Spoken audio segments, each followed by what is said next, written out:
"You've done enough, Mom. Just sign it and stop being dramatic." Those were the words my daughter said to me.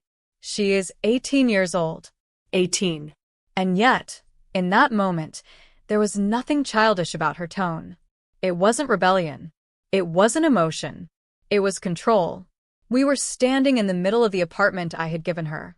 Not a tiny starter place, a fully renovated two-bedroom in the city center. Sunlight streamed through tall windows, reflecting off polished floors and the marble island I had chosen myself. Every detail carried years of sacrifice. My name is Elena. I am 35 years old. I became a mother young. I grew up faster than I should have. And I built my life from nothing. Her father left when she was barely walking. I worked 2 jobs. I skipped meals. I learned how to survive without asking anyone for help.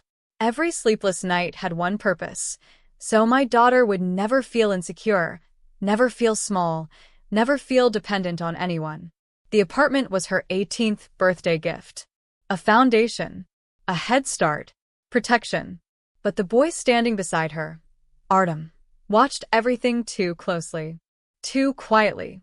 His hand rested casually in his pocket, but his eyes were calculating. "It's just a formal restructuring," he said smoothly. "Temporary ownership adjustments. It's smarter financially." Smarter. I signed.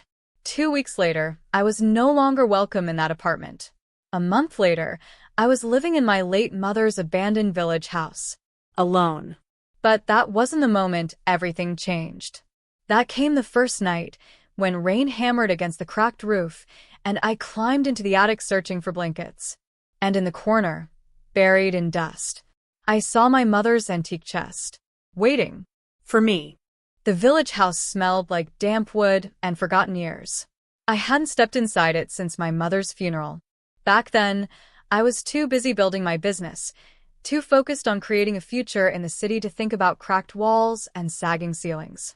Now, at 35, I was back where I started. Except this time, I had nothing but a suitcase and silence. The first week, I barely slept.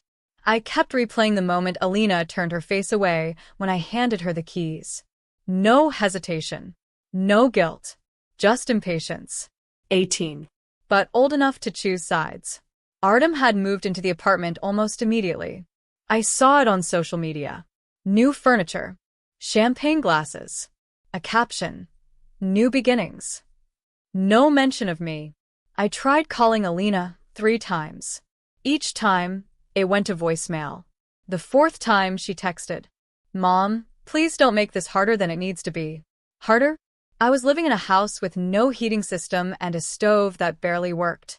I sold my car to cover property transfer fees Victor, no, Artem, had forgotten to mention. That's when doubt finally pierced through the fog of grief. Why had everything moved so fast? Why had Artem been the one explaining the paperwork? Why did my own daughter look at me like I was temporary? On the 7th night, the rain wouldn't stop.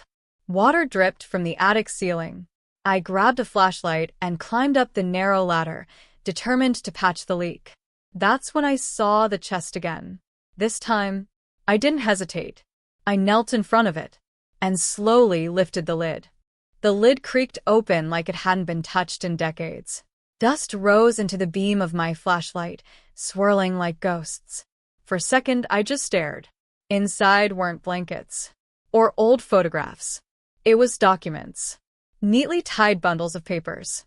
A velvet pouch. A sealed envelope with my name written in my mother's handwriting. My hands started shaking.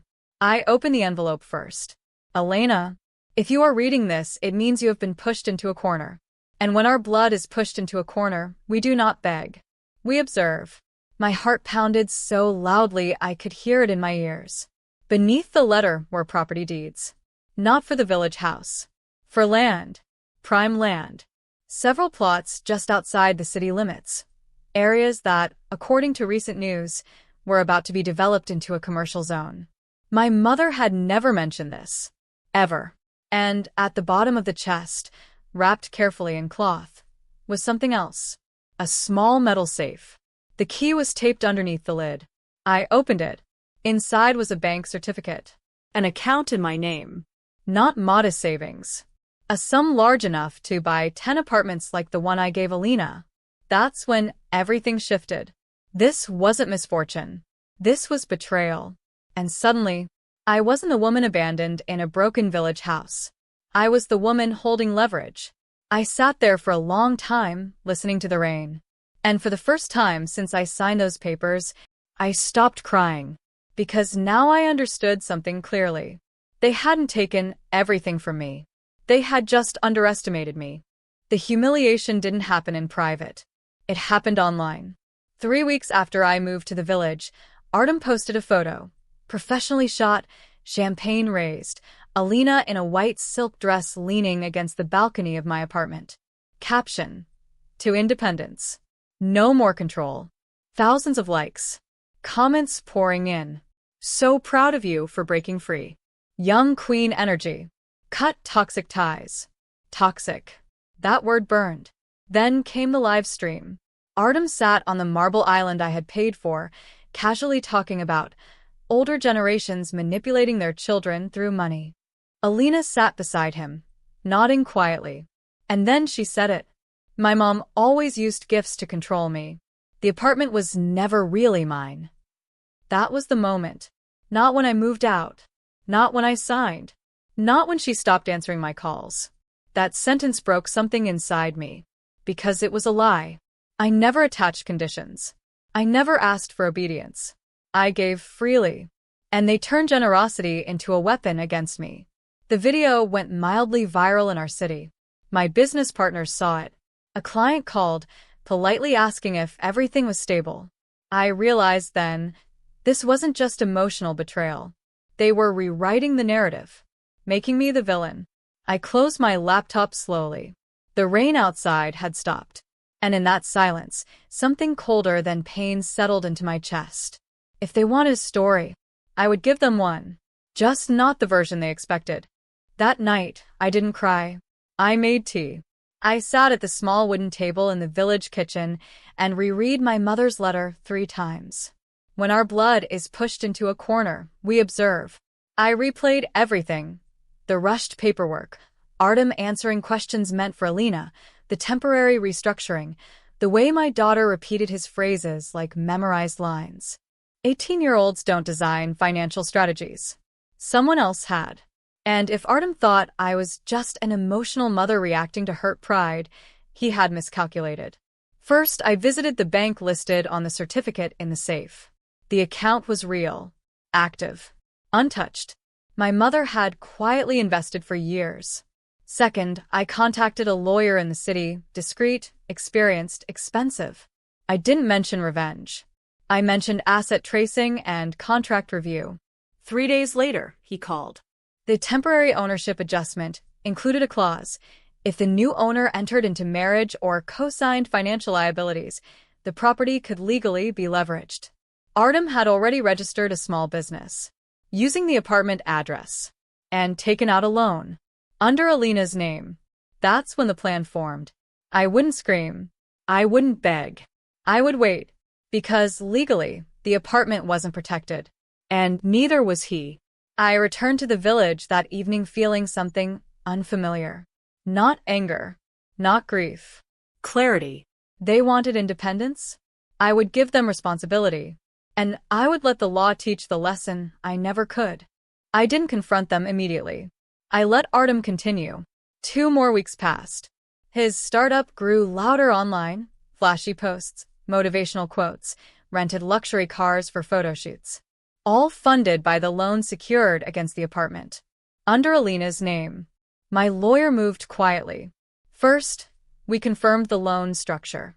Artem had positioned himself as business director, but legally, the financial liability rested entirely on the property owner, Alina. Second, we verified the land plots my mother left me. The development project had officially been approved. The land value had tripled. I didn't need the apartment back. I needed timing. When the first loan repayment notice was missed, the bank contacted Alina, not Artem. That's when she called me. Her voice wasn't cold this time. Mom, I don't understand. The bank says I owe. I know, I replied calmly. Silence. Then panic. I didn't sign for a loan. You signed for ownership, I said gently. Ownership includes responsibility. Artem tried to take the phone. Stay out of this, he snapped. I smiled, though he couldn't see it. I already am. The bank initiated preliminary default procedures within days. Legal notices. Formal warnings. And then came the final move. My lawyer filed a financial misrepresentation inquiry against Artem's company. Public record. Visible. Traceable. For the first time since this began, Artem stopped posting. And Alina came to the village. Alone. Crying. But this time, I wasn't the one begging. She looked smaller standing in the doorway of that old village house. Not 18 and defiant. Just young. Her mascara had run. Her hands were shaking. She didn't step inside immediately, as if the cracked walls embarrassed her now. Mom. I didn't know, she whispered. I didn't rush to hug her. I let silence sit between us. I trusted him, she continued. He said it was normal. That everyone uses leverage. He told me you were trying to control me, that this was how I could finally be independent. And now? I asked calmly. She swallowed. The bank froze the account. They're threatening legal action. Artem said it's temporary, but he's not answering my calls anymore. Of course he wasn't. When my lawyer filed the financial inquiry, investors pulled back. The loan structure triggered internal review. The illusion collapsed quickly when light touched it. Did you read what you signed? I asked. She shook her head. That hurt more than the betrayal. Not because she chose him, but because she didn't protect herself. I never wanted control, I said quietly. I wanted you safe. Tears streamed down her face. I thought you were holding me back. No, I replied. I was holding the world back. She broke then. Fully. But I didn't crumble with her. Because love doesn't mean absorbing consequences forever. Artem is under investigation now. I continued. If fraud is proven, the loan transfers. Her eyes widened. To him? Yes. For the first time, I saw something shift inside her. Understanding. And maybe regret. But the story wasn't finished. Not yet. 3 months later, the apartment was quiet again. Not because I took it back. Because the bank did. The investigation uncovered everything. Artem had falsified projected revenue, inflated contracts, and concealed liability disclosures. When the financial misrepresentation case went public, his startup collapsed in less than a week. Investors withdrew. The bank pursued him directly. And because the loan had been structured under deceptive conditions, the liability shifted. Not to my daughter. To him. He disappeared shortly after. No dramatic arrest. No cinematic shouting. Just silence. The apartment was seized and auctioned to settle remaining debts. I didn't interfere. I didn't rescue it. I let it go. Because by then, I understood something clearly. It was never about the property. Alina moved back to the village temporarily. Not because I forced her. Because she asked. We don't talk about that live stream anymore. But sometimes late at night, she sits beside me at the wooden kitchen table and asks about contracts. About ownership. About reading every line. She's different now. Not hardened. Aware. As for me, I sold 2 of the land plots my mother left me. The development deal secured my future. More securely than any apartment ever could. But the real inheritance wasn't money. It was the lesson hidden in that antique chest. When someone mistakes your generosity for weakness, you don't scream. You don't chase. You let truth do the work. And you stand still long enough to watch it unfold.